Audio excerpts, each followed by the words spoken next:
నమస్కారం గురుగారు. శ్రీమాత్రే నమః. గురుగారు, మూలా నక్షత్రం, ఆశ్లేష నక్షత్రం, పుబ్బా నక్షత్రం అయితే చాలు పెళ్లి చేసుకోవడానికి వెనక్కి వెళ్ళిపోతారు అబ్బాయిలు. అసలు ఎందుకు గురుగారు, ఇది అపోహనా? వాళ్ళ నక్షత్రాలు నిజంగానే మంచివి కాదా? తప్పకుండా తెలియజేస్తున్నామా. ముందుగా ప్రేక్షకులందరికీ శ్రీమాత్రే నమః, శ్రీ గురుభ్యో నమః. జ్ఞానినాంనపి చేతాంసి దేవి భగవతి హిసా బలాయ కృష్ణమోహాయ మహామాయ ప్రయశ్చతి. మనకు 27 నక్షత్రాలు ఉంటాయమ్మా. ఇది మంచిది, ఇది చెడ్డది అని చెప్పి ఏ శాస్త్రం కూడా చెప్పదు. ఏ నక్షత్రానికి ఆ నక్షత్రం సరిసాటిగా ఉంటుంది. అన్ని నక్షత్రాలు మనకి సమానమే. ఈ నక్షత్రానికి ఈ జాతకమే పొంతనవుతుంది, ఈ జాతకం పొంతన కాదు అనేటటువంటిది ఎదుటి వారి యొక్క జాతకం మీద ఆధారపడి ఉంటుంది. ఎందుకు అని అంటే గనక ఇప్పుడు మూల కానివ్వండి, పుబ్బ కానివ్వండి, ఆశ్లేష కానివ్వండి, లేదు అని అంటే గనక ఇతర నక్షత్రాలు కానివ్వండి. కొన్ని నక్షత్రాలు ఏంటి అంటే కొన్ని నక్షత్రాలకు ఆశ్లేష నక్షత్రంలో ఉన్నటువంటి వారికి అత్తగండం అని చెప్పేసి, మూలా నక్షత్రంలో పుట్టిన వారికి మామతో ఇబ్బందులు వస్తాయని చెప్పేసి, అలాగే పుబ్బా నక్షత్రంలో పుట్టినటువంటి వారికి మేనమామలతో గండం అని చెప్పేసి ఇలా కొన్ని మనకు శాస్త్రంలో అందించడం జరిగింది. అది ఎందుకు అందించారు? ఉమ్మడి కుటుంబాలు ఉండేటటువంటి తరహాలో అప్పట్లో ఉండేటటువంటివి. అందరూ ఒక కుటుంబంలో దాదాపు 16-15 మంది ఉండేటటువంటి జనరేషన్ నుండి ఇప్పుడు ఒక కుటుంబంలో ఒక ముగ్గురు ఇద్దరి కంటే ఎక్కువ ఉండట్లేదు. అలాంటి జనరేషన్లో వచ్చాము. ఎప్పుడైనా జ్యోతిష్యము కాలం మారుతున్నా కొద్దీ, ఆచారం మారుతున్నా కొద్దీ జ్యోతిష్యం కూడా మార్పు చెందుకుంటూ, రూపాంతరం చెందుకుంటూ వచ్చింది. ఫలానా ఎగ్జాంపుల్గా పుబ్బా నక్షత్రంలో ఎవరైనా జన్మించారు, అమ్మాయి కావచ్చు అబ్బాయి కావచ్చు, జన్మించారనుకోండి, ఫలానా ఈ నక్షత్రం వాళ్ళకి వీళ్ళకే ఇచ్చి పెళ్లి చేయాలని ఏ శాస్త్రం కూడా చెప్పదు. ఫస్ట్ ఒక వివాహ పొంతన విషయంలో అష్టవర్గులు అని చెప్పేసి ఉంటాయి. 8 రకాలైనటువంటి వర్ణ, వశ్య, జీవ, యోని, నాడి, గ్రహమైత్రి ఇవన్నీ కూడా, గుణమేళన చక్రం ఇవన్నీ కూడా చూసి పొంతన కలిస్తే అప్పుడు వివాహం చేయడానికి అర్హత కలుగుతుంది అని చెప్పడానికే తప్ప ఈ నక్షత్రంలో పుడితే వీళ్ళకే ఇచ్చి వివాహం చేయాలి, ఫలానా ఈ నక్షత్రంలో పుడితే వాళ్ళకే, ఈ నక్షత్రం వాళ్ళకి ఇచ్చి పెళ్లి చేయాలి అని ఏ శాస్త్రంలో కూడా చెప్పలేదు. మన నక్షత్రాన్ని బట్టి, మన జాతకాన్ని బట్టి, మన గ్రహ కుండలిని బట్టి ఎదుటివాడి యొక్క గ్రహ కుండలిని చక్రాన్ని అంచనా వేసి 2 జాతకాల్ని ఒక దగ్గర పెట్టి సరిపోతుందా లేదా అని చూసేటటువంటి పద్ధతే జ్యోతిషం తప్ప, గురుగారు నా ఫలానా ఈ నక్షత్రం అండి, ఈ నక్షత్రం వాళ్ళని పెళ్లి చేసుకోవచ్చా అని అంటే ఆ నక్షత్రంలో గుణమేళన, ఇప్పుడు ఈ నక్షత్రం వాళ్ళు చేసుకోవాలంటే ఫస్ట్ వాడి యొక్క నక్షత్రం చూడాలి, వాడి యొక్క గుణగణాలు చూడాలి, వర్ణ, వశ్య, జీవ, యోని, నాడి, గ్రహమతి, వర్గులు ఇవన్నీ కూడా క్యాలిక్యులేషన్ వేయాలి. జ్యోతిష్యం మీన్స్ క్యాలిక్యులేషన్. ఏదైనా కూడా క్యాలిక్యులేషన్ని అంచనా వేసి జ్యోతిష్యం చెప్తాం తప్ప ఊహాజనితంగా జ్యోతిష్యం చెప్పడం అనేటటువంటిది జరగదు. కాబట్టి మీరు ఎప్పుడైనా గమనించండి, ఒక జాతకం సరిపోతుందా లేదా అనేటటువంటిది ఎదుటి వ్యక్తి జాతకం మీద ఆధారపడి ఉంటుందే తప్ప మనం ఈ నక్షత్రం వాళ్ళని పెళ్లి చేసుకుంటే మనం అదృష్టవంతులం అవుతాము, ఫలానా ఈ నక్షత్రంలో పెళ్లి చేసుకోకపోతే మనం దురదృష్టవంతులు అవుతాము అనేటటువంటిది మన మూఢనమ్మకము, మన యొక్క అపోహ అని గుర్తుపెట్టుకోవాలి ఎవరైనా. పెళ్లి ముహూర్తాల టైంలో గురుగారు జాతకాలు చూసుకున్నప్పుడు కుజు దోషాలు, సర్పదోషాలు అంటూ ఉంటారు. ఈ నక్షత్రంలో పుట్టిన వాళ్ళకి అందుకు కొంచెం సంకోచిస్తూ ఉంటారు. ఈ దోషం ఉంది, ఈ దోషం ఉన్న వాళ్ళకే పెళ్లి చేసుకోవాలి. అది నిజమేనా గురుగారు? అబ్సల్యూట్లీ కరెక్ట్ అమ్మా. ఎందుకంటే కుజదోషము ఒక అబ్బాయి జాతకంలో కానీ అమ్మాయి జాతకంలో కుజదోషం ఉంది. అసలు ఎందుకు వస్తుంది గురుగారు కుజదోషం అని? కుజదోషం అనేటటువంటి మనం పుట్టినటువంటి సమయంలో ఒక లగ్నం ఏర్పడుతూ ఉంటుంది.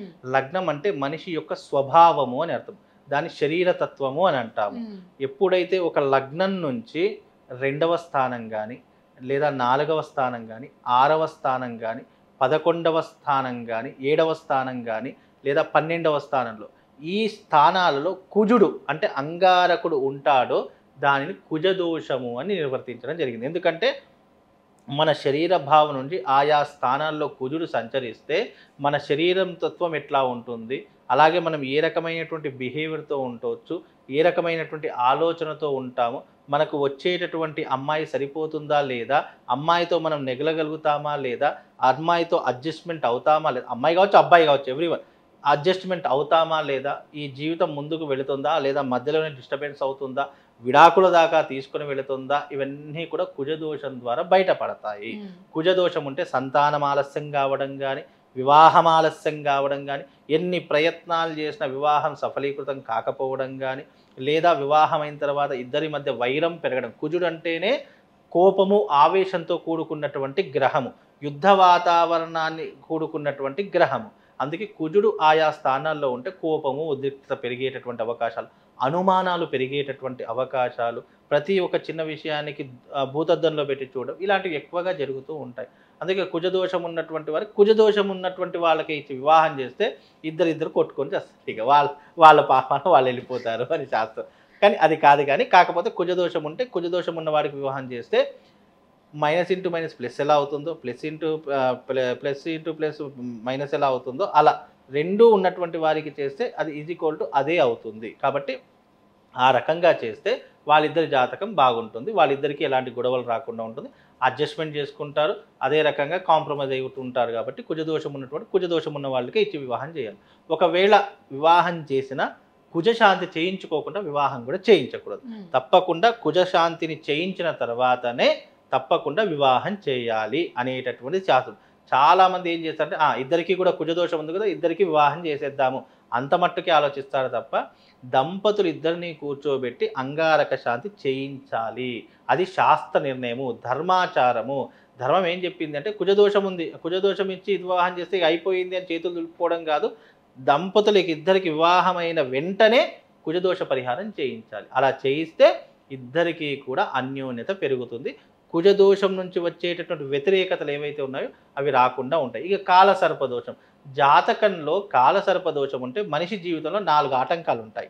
1 వివాహపరంగా, 2 సంతానపరంగా, 3 ఆరోగ్యపరంగా, 4 ఆర్థిక పరంగా ఇబ్బందులు ఉంటాయి. అందుకే దీన్ని ప్రతిబంధక దోషము అని అంటాము. అంటే రాహు కేతు 2 కూడా ఛాయాగ్రహాలు. ఈ గ్రహాల మధ్య మిగతా 7 గ్రహాలు బంధింపబడి ఉంటే దాన్ని కాలసర్పదోషము అంటాం. అంటే కాలాన్ని ముందుకు వెళ్ళనివ్వదు, వెనక్కి రానివ్వదు.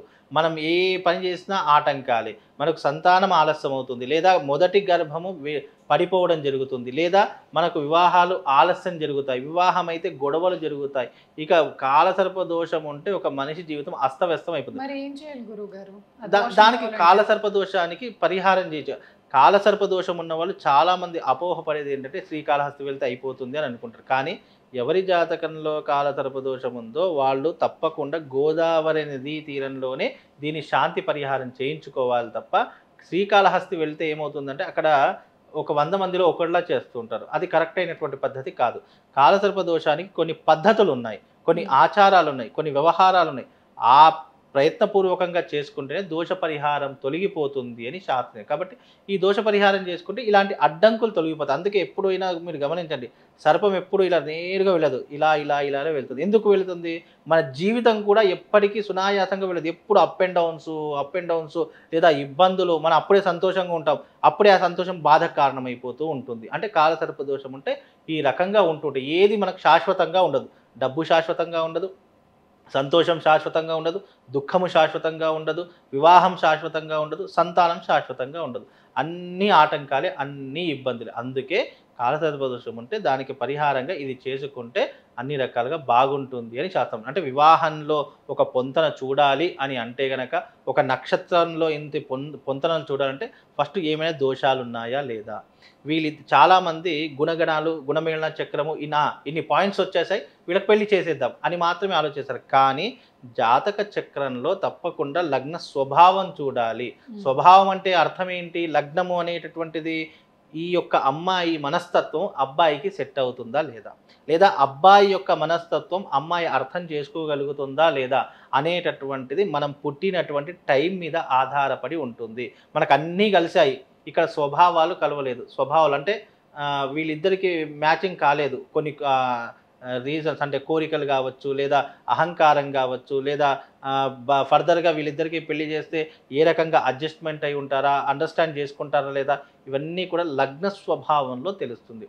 అది మెయిన్గా చూడాలి. ఇప్పుడున్న జనరేషన్లో అది మెయిన్గా చూడాలి. అట్లా చూసి ఇద్దరికి ఓకే అనుకుంటే ఫర్దర్గా ముందుకు వెళ్ళేటటువంటి అవకాశాలు ఉంటాయి తప్ప నువ్వు జాతకంలో 27 గుణాలు వచ్చాయి, 32 గుణాలు వచ్చాయి అని అంటే ఇది పెద్ద విషయం కాదు. ముందు వీళ్ళిద్దరు అన్నీ చూసిన తర్వాత కూడా చాలామంది విడిపోతున్నారు. ఎందుకు విడిపోతున్నారు అని అంటే స్వభావము, వీళ్ళిద్దరి స్వభావము, మనస్తత్వము కలుస్తుందా లేదా మెయిన్గా అది చూడాలి. అది చూసి ఆ స్వభావాలు కలుస్తున్నాయి, దీంట్లో ఒక పాయింట్ తక్కువైపోయినా ఇక్కడ స్వభావం కలుస్తుంది కాబట్టి ఇద్దరు అడ్జస్ట్మెంట్ చేసుకుంటారు, అండర్స్టాండ్ చేసుకుంటారు. రేపటి రోజు ఒక 2 గొడవలైనా మళ్ళీ తిరిగి వాళ్ళే కలిసిపోతారు అనేటటువంటి ద్వారా ఈ స్వభావం చూడాలి. కాబట్టి వివాహంలో మెయిన్ స్వభావం చూడాలి. అది లగ్నస్థానం ద్వారానే ఏర్పడుతుంది. కాబట్టి ఇది చేస్తే ఏ జంట అయినా హ్యాపీగా ఉంటుంది అని శాస్త్రం అమ్మ. చాలా చక్కగా వివరించారు గురుగారు. ధన్యవాదాలు. నమస్కారం.